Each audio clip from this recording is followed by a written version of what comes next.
तो फिर से आपका स्वागत है आपके प्यारे से यूट्यूब चैनल साइंस जंक्शन धीरज सर पर। और आज की इस वीडियो में हम लोग पढ़ने वाले हैं नाभा दास जी द्वारा रचित 6वें अध्याय।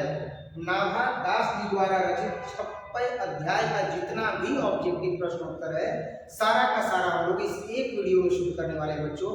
जो आगामी परीक्षा में प्रश्न पूछे जा सकते हैं, जो विगत परीक्षाओं में पूछे गए प्रश्न है, और साथ ही साथ कुछ ऐसे महत्वपूर्ण प्रश्न जो कि विगत परीक्षाओं में पूछे गए हैं, इन सभी प्रश्नों का जो है वो संग्रह लेकर के आए हैं सिर्फ और सिर्फ आपके लिए, इस यूट्यूब परिवार के लिए जो यूट्यूब चैनल से हमारे जुड़े हुए हैं। बाकी आप लोग स्वस्थ होंगे, मस्त होंगे, ये ईश्वर से कामना करते हैं। और ज्यादा समय न लेते हुए मैं वीडियो की शुरुआत करता हूँ सबसे पहले क्वेश्चन के साथ। और सबसे पहला जो क्वेश्चन है वो है कि नाभा दास जी का जो जन्म है वो कब हुआ था। बच्चों, जब मैंने परिचय बताया था तो मैंने बताया था कि नाभा दास जी का जो जन्म है वो एक्यूरेट समय किसी को नहीं पता है, अनुमानित तिथि है, और वो अनुमानित तिथि जो है वो 1570 ईस्वी है। तो ऑप्शन ए जो है वो करेक्ट आंसर हो जाएगा। नेक्स्ट इसके बाद हम देखेंगे प्रश्न संख्या 2। और प्रश्न संख्या 2 है कि नाभा दास जो है वो किसके शिष्य थे। तो जो नाभा दास जी थे वो अग्रदास जी के शिष्य थे। ऑप्शन बी जो है वो करेक्ट हो जाएगा कि नाभा दास किसके शिष्य थे। तो नाभा दास जो है वो अग्रदास जी के शिष्य थे। आप जैसे किसके शिष्य हैं तो धीरज सर के शिष्य हैं, वैसे ही नाभा दास जी जो है वो अग्रदास जी के शिष्य थे। अगला प्रश्न हम देखेंगे बच्चों, और अगला प्रश्न होगा तीसरा प्रश्न है कि कबीरदास किस शाखा के कवि हैं। तो कबीरदास किस शाखा के कवि हैं। तो कबीरदास जी जो थे वो निर्गुण शाखा के कवि थे।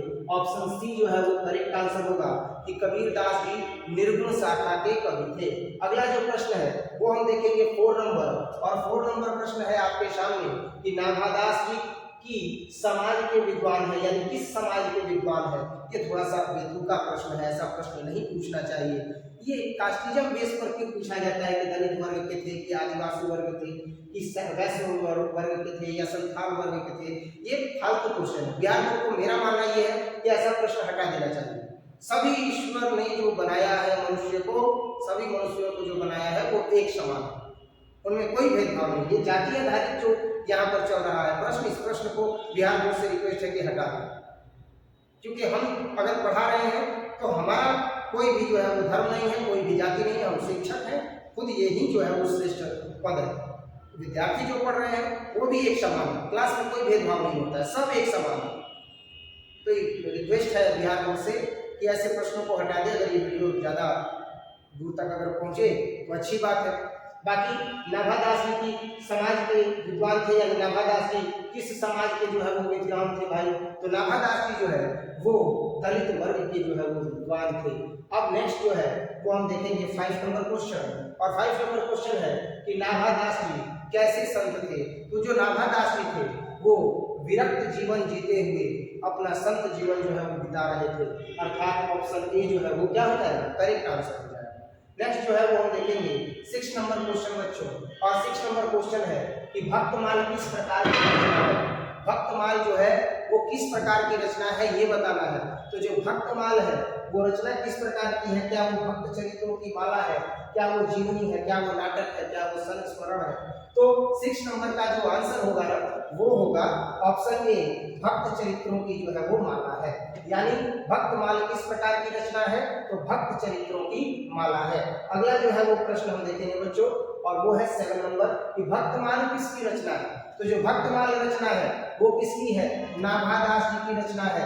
ऑप्शन ए जो है वो करेक्ट आंसर हो जाएगा। नेक्स्ट अगला प्रश्न हम देखेंगे 8 नंबर। नाभा दास का काव्य रचना क्षेत्र था, काव्य रचना क्षेत्र कौन सा था नाभा दास जी का। क्या वो हरिद्वार था, क्या वो काशी था, क्या वो वृंदावन था, या मथुरा था। तो नाभा दास जी का जो काव्य रचना क्षेत्र था वो हरिद्वार था। ऑप्शन ए जो है वो करेक्ट आंसर हो जाएगा। अगला जो है वो हम प्रश्न देखेंगे 9 नंबर प्रश्न कि नाभा दास का उदय हिंदी साहित्य के किस काल में हुआ था। नाभा दास जी का जो उदय हुआ था हिंदी काल में वो किस काल में हुआ था। तो हिंदी साहित्य के किस काल में इनका जो है वो उदय हुआ था। तो इनका जो है उदय भक्ति काल में हुआ था। ऑप्शन बी जो है वो करेक्ट आंसर हो जाएगा। नेक्स्ट जो है वो हम देखेंगे 10 नंबर क्वेश्चन। और 10 नंबर क्वेश्चन है कि निम्न में से कौन सी रचना नाभा दास की है। नाभा दास जी की रचना जो है वो निम्न में से कौन सी रचना है ये बताना है। तो नाभा दास जी की जो रचना है वो है भक्त काल। ऑप्शन ए जो है वो क्या हो जाएगा, करेक्ट आंसर हो जाएगा। भक्त काल जो है वो नाभा दास जी की रचना है। अगला जो प्रश्न है वो 11 नंबर क्वेश्चन है और वो है कि सूर्य के कवित्व को सुनकर सभी क्या करते हैं। सूर्य के कवित्व को सुनकर के सभी क्या करते हैं, सभी जो है वो प्रशंसा पूर्वक सिर हिलाते हैं। अर्थात सूर्य के कवित्व को सुनकर के सभी लोग प्रशंसा पूर्वक जो है वो अपना सिर जो है वो हिलाते हैं, अर्थात आनंद में आनंदमय हो जाते हैं। नेक्स्ट जो है वो हम देखेंगे 12वां प्रश्न कि नाभादास किस धारा के कवि थे। तो जो नाभादास जी थे वो सद्गुणोपासक राम भक्त धारा के कवि थे। ऑप्शन बी जो है इसका क्या हो जाएगा, करेक्ट आंसर हो जाएगा। नेक्स्ट हम देखेंगे 13वां प्रश्न, सबसे हित का वचन कौन कहता है। तो सबसे हित का जो वचन है वह केवल और केवल कबीर जी ही कहते हैं। ऑप्शन बी जो है वो करेक्ट आंसर हो जाएगा। नेक्स्ट हम देखेंगे 14 नंबर क्वेश्चन, कानी का अर्थ क्या होता है। तो जो कानी होता है उसका अर्थ होता है, कानी का अर्थ क्या होता है। तो जो कानी होता है उसका अर्थ होता है कि वह एक आंख से काना है। तो यहाँ पर जो है वो ऑप्शन ए क्या हो जाएगा, करेक्ट आंसर हो जाएगा कि कानी का जो अर्थ होता है वह एक आंख से काना होना होता है। नेक्स्ट जो है वो हम देखेंगे 15 नंबर क्वेश्चन कि नाभादास के दीक्षा गुरु जो है वो कौन है। तो नाभादास के जो दीक्षा गुरु है वो है स्वामी अग्रदास जी, अग्र अली जी। ऑप्शन ए जो है वो क्या हो जाएगा, करेक्ट आंसर हो जाएगा। नेक्स्ट जो है वो हम देखेंगे 16वां प्रश्न और 16वां प्रश्न है कि भक्तमाल के जो है वो रचयिता कौन है। तो भक्तमाल के रचयिता जो है वो नाभादास जी है। ऑप्शन बी करेक्ट आंसर हो जाएगा बच्चों। 16 के बाद जो है वो हम देखेंगे 17 नंबर क्वेश्चन, 17वां प्रश्न हम देखेंगे कि भक्त चरितों की माला है। भक्त चरितों की माला कौन सी है भाई। तो भक्त चरितों की जो माला है वो है भक्तमाल। ऑप्शन सी जो है वो करेक्ट आंसर हो जाएगा। नेक्स्ट जो है वो हम देखेंगे 18वां प्रश्न, नाभादास जो है वह किसके शिष्य थे। तो जो नाभादास जी थे वह स्वामी अग्रदास जी के शिष्य थे। ऑप्शन सी जो है वो करेक्ट आंसर हो जाएगा। नेक्स्ट इसके बाद देखेंगे 19वां प्रश्न और 19वां प्रश्न क्या है बच्चों, आपके सामने 19वां प्रश्न है कि कबीरदास किस शाखा के कवि हैं। तो जो कबीरदास जी हैं वो किस शाखा के कवि हैं। तो कबीरदास जी जो है वो निर्गुण शाखा के कवि हैं। ऑप्शन बी जो है वो करेक्ट आंसर हो जाएगा कि कबीरदास किस शाखा के कवि हैं। तो कबीरदास जो है वो निर्गुण शाखा के कवि हैं। नेक्स्ट हम देखेंगे 20वां प्रश्न कि नाभादास किस काल के कवि हैं। तो जो नाभादास जी हैं वो किस काल के कवि हैं। तो नाभादास जी जो है वो भक्ति काल के कवि हैं। तो ऑप्शन ए जो है वो क्या हो जाएगा, करेक्ट आंसर हो जाएगा। भक्ति काल में ही इनका उदय हुआ, भक्ति काल में इनकी रचनाएं जो है वो प्रसिद्ध हुई, इसी वजह से ये भक्ति काल के कवि कहे जाते हैं। नेक्स्ट है 21वां प्रश्न कि नाभादास की कविता किन दो कवियों के बारे में है। नाभादास की कविता जो है वो किन दो कवियों के बारे में है। तो नाभादास जी की जो कविता है वह कबीर एवं सूरदास जी के बारे में है। ऑप्शन बी जो है वो करेक्ट आंसर हो जाएगा। नेक्स्ट जो है वो हम देखेंगे 22 नंबर क्वेश्चन और 22 नंबर क्वेश्चन है बच्चों कि छप्पय शीर्षक के रचयिता कौन है। तो छप्पय शीर्षक के रचयिता कौन है। तो छप्पय शीर्षक के जो रचयिता है वो नाभादास जी हैं। ऑप्शन सी जो है वो करेक्ट आंसर हो जाएगा।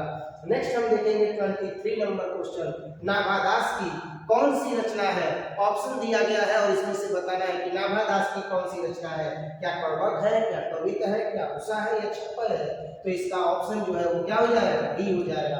करेक्ट आंसर डी होगा कि छप्पय जो है वो नाभादास जी की रचना है। नेक्स्ट 24वां प्रश्न हम देखेंगे कि नाभादास किसके समकालीन कवि थे।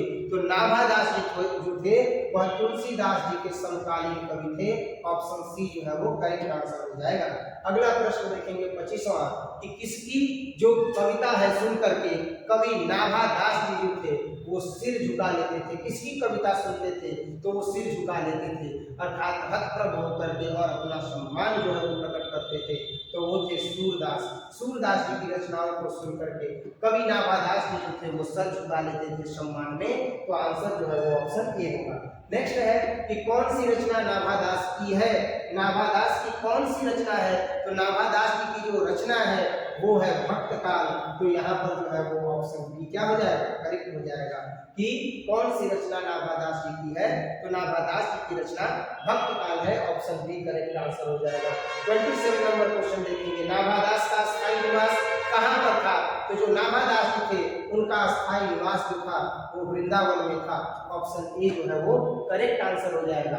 नेक्स्ट हम देखेंगे 28 नंबर क्वेश्चन कि संपूर्ण भक्तमाल में किस छंद की व्यंजना है। संपूर्ण जो भक्तमाल यहाँ पर रचित है उसमें किस छंद की जो है वो व्यंजना है, तो वो छप्पय की जो है वो व्यंजना है। ऑप्शन सी जो है वो करेक्ट आंसर हो जाएगा बच्चों। नेक्स्ट जो है वो हम देखेंगे 29 नंबर क्वेश्चन कि छप्पय कितनी पंक्तियों का छंद होता है।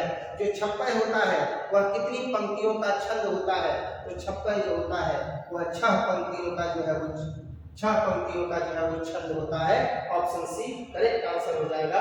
नेक्स्ट देखेंगे 30 नंबर क्वेश्चन और तीसरा प्रश्न है कि सूर्य के कवित्व को सुनकर सभी क्या करते हैं। तो सूर्य के कवित्व को सुन करके जो सभी लोग हैं वह सिर हिलाते हैं, अर्थात आनंद में जो है वो आनंदमय हो जाते हैं। नेक्स्ट 30 नंबर के बाद 31 नंबर क्वेश्चन जो है वो हम देखेंगे सूर्य कवित्व सुनी कौन कवि में जो है वो कौन सा अलंकार है। सूर्य कवित्व सुनी कौन कवि में कौन सा जो है वो अलंकार है, तो यहाँ पर जो अलंकार है वो अनुप्रास अलंकार है। ऑप्शन डी जो है वो करेक्ट आंसर हो जाएगा। नेक्स्ट जो है वो हम देखेंगे 32 नंबर क्वेश्चन और 32 नंबर क्वेश्चन है कि कबीर किसमें भेद नहीं करते हैं। तो जो कबीर जी हैं वह हिंदू और मुसलमान में कोई भी भेद नहीं करते हैं। ऑप्शन डी जो है वो करेक्ट आंसर हो जाएगा। और नेक्स्ट इसके आगे जो है वो हम अगला क्वेश्चन देखेंगे 33 नंबर क्वेश्चन कि नाभादास में जाति पाति एवं वर्णाश्रम का खंडन किस कवि के छप्पय में जो है वो किया है। यानी नाभादास ने जाति पाति एवं वर्णाश्रम का जो खंडन किया है वो कवि ने किस छप्पय में किया है। क्या वो सूरदास जी ने किया है, क्या कबीर ने किया है, क्या बिहारी जी ने किया है, किसने किया है, तो कबीर जी ने किया है। कबीर जी ने जो है वो छप्पय में वर्णाश्रम और जाति पाति का खंडन किया है। अगला जो है वो प्रश्न हम देखेंगे 34 नंबर नाभादास का उदय हिंदी साहित्य के किस काल में हुआ है। तो जो नाभादास जी हैं उनका जो उदय हुआ है वह किस काल में हुआ है, तो वो हिंदी साहित्य के जो है वो भक्ति काल में उनका उदय हुआ है। ऑप्शन सी जो है वो क्या हो जाएगा, करेक्ट आंसर हो जाएगा। नेक्स्ट देखेंगे 34 के बाद 35 टोटल जो है वो नंबर ऑफ क्वेश्चन जो है वो यहाँ पर 34 थे। यानी जो हम लोगों ने ये अध्याय पढ़ा जो नाभादास जी द्वारा रचित था छप्पय अध्याय, इसमें टोटल जो है वो 34 प्रश्नों का संग्रह हम लोगों ने देखा बच्चों। और इन 34 प्रश्नों में महत्वपूर्ण प्रश्नों को संग्रहित किया गया था। उम्मीद करते हैं कि ये वीडियो आपको अच्छा लगा होगा। कम समय में बेहतरीन तैयारी करने के लिए ऑप्शन टू ऑप्शन जो हम लोग चल रहे हैं, साथ ही साथ इसका जो टेस्ट हो रहा है, टेस्ट में आप लोगों का परफॉर्मेंस भी काफी अच्छा है। एक एक एक्सरसाइज आप लोगों से ऐसे ही सारा का सारा तैयार करवा देंगे, चाहे वो फिजिक्स हो, चाहे वो इंग्लिश हो, चाहे वो केमिस्ट्री हो, चाहे वो फिजिक्स हो, चाहे वो मैथमेटिक्स हो। हर एक विषय का चैप्टर वाइज ऐसे ही वीडियो शूट करेंगे और आप लोगों को जो है वो बेहतरीन तरीके से जो है वो टेस्ट दे करके और खूब बढ़िया से सारे चैप्टर्स को तैयार कर लेना है और खूब बेहतरीन ढंग से तैयारी करके बेहतरीन मार्क्स जो है वो प्राप्त करना है। उम्मीद करते हैं आपको ये वीडियो अच्छा लगा होगा। वीडियो अच्छा लगा हो तो वीडियो को लाइक जरूर करें। बाकी मिलते हैं अगले वीडियो में। जय हिंद।